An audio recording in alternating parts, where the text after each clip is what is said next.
that Central Division, and I want to sort of close with the Cleveland Indians.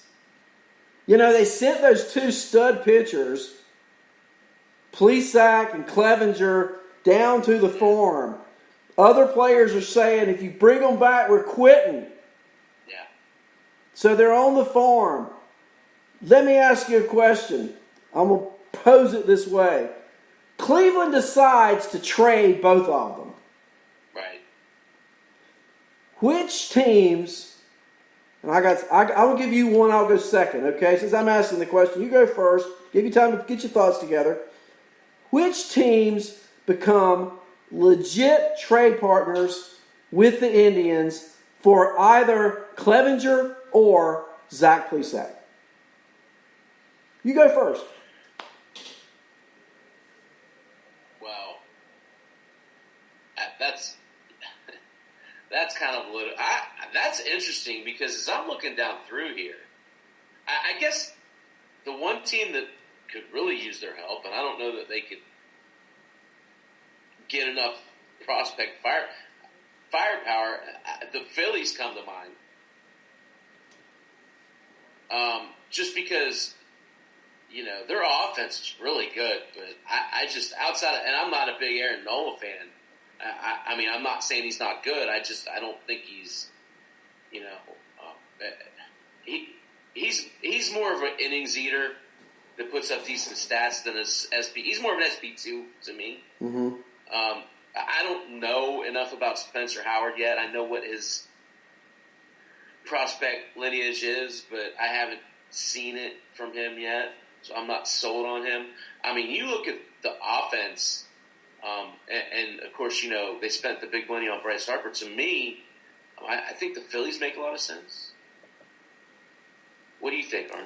I was thinking of an American League team, and I know they'd probably rather deal with a National League team because then you don't have to see them as much. Right. But I've got two that I think, to me, make a lot of sense if you could pull the prospects together to go with a Nate Pearson, to go with a Hyun-Jin Ryu. Yeah. All of a sudden, the Blue Jays' weakness has become a strength.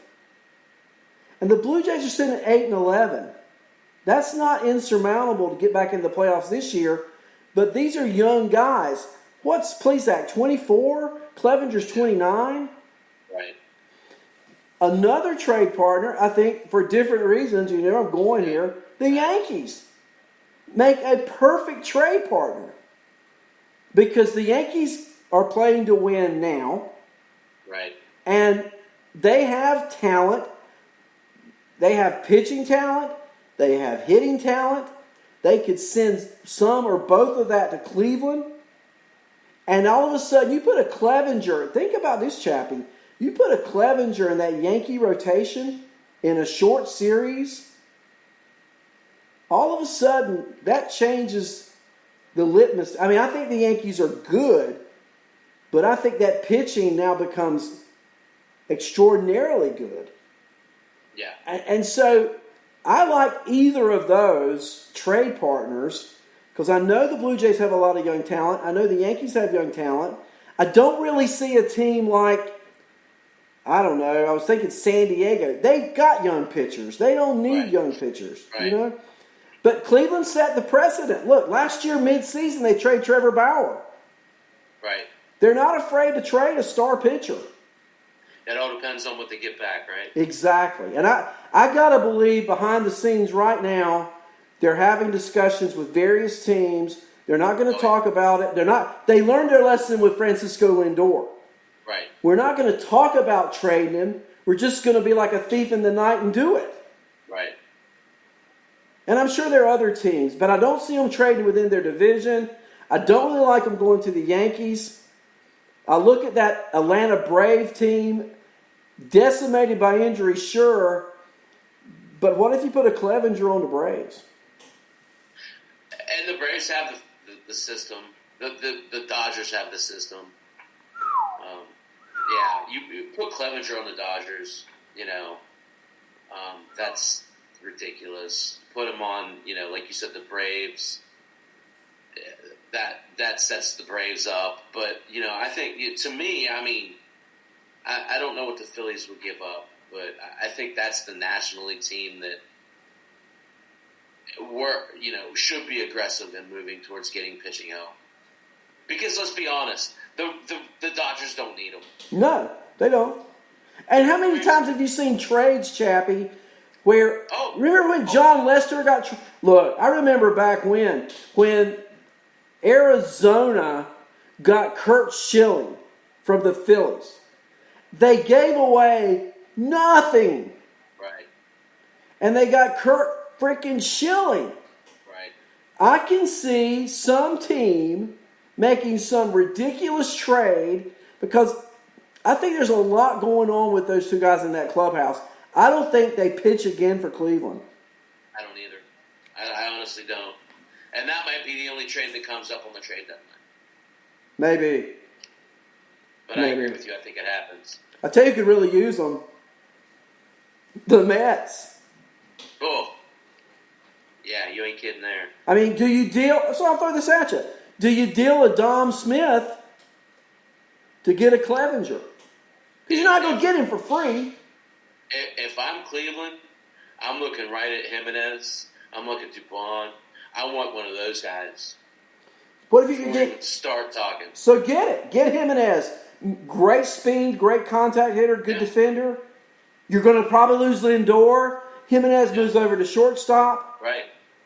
I'm wondering if there's a big... Remember those trades Boston used to make? Who was it? I mean, they sent like 3 players one year. Who helped me out here from that first World Series team? Beckett. And the guy that played first base for San Diego. And Carl Crawford, whatever. They sent all these guys out to the Dodgers, remember? Yeah. I could see Cleveland taking Lindor, the whole lot of them, and trying to find a trade partner now. If you're not going to, I don't know. Shea Bieber's the best pitcher. He is so good. You keep him and get rid of everybody else? Is that what you're saying? I'm saying if you can get some good young nucleus players, you can still build around Bieber. Right. So Yankees, they have Michael King. They have Clark Schmidt. They're great. They're good prospects. Right. King was the pitcher of the year 2 years ago. We've seen Schmidt this summer and spring.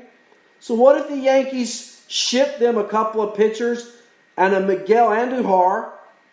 I don't think he can't hit. I just think his timing is pathetic. What if you do something like that? And the Braves have pitching galore and a Pache or whoever. Yeah. It'll be interesting to see. I do think he goes somewhere. Both of them go somewhere. I just don't know where. We've been on the air an hour and 10 minutes. Yeah. How about it? There's a lot to talk about. You threw me off a little football discussion, so. Yeah. Dez. Well, I'll tell you, I'm hoping next week to start talking some football. I don't know how I'm going to fit it in, but maybe we talk some next week. Well, look out for Ruggs, the all-pro wide receiver drafted by the Raiders. Here we go. I think I'll wear my Raider jersey next week. I know.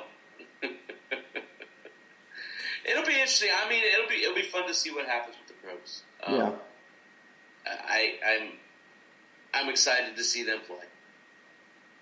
And I'm excited to compete in fantasy sports. Hey. Well, let's talk about some football next week. Let's do it. Everybody, thank you guys for being with us.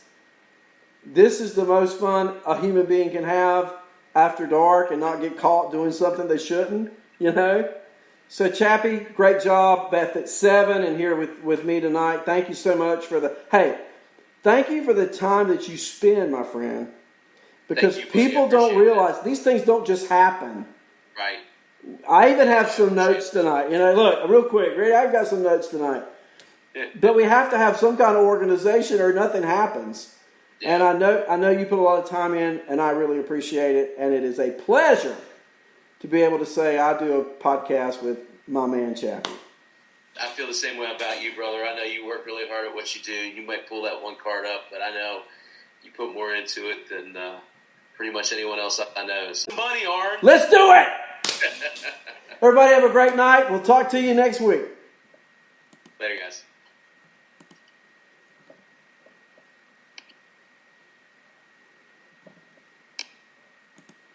There we go.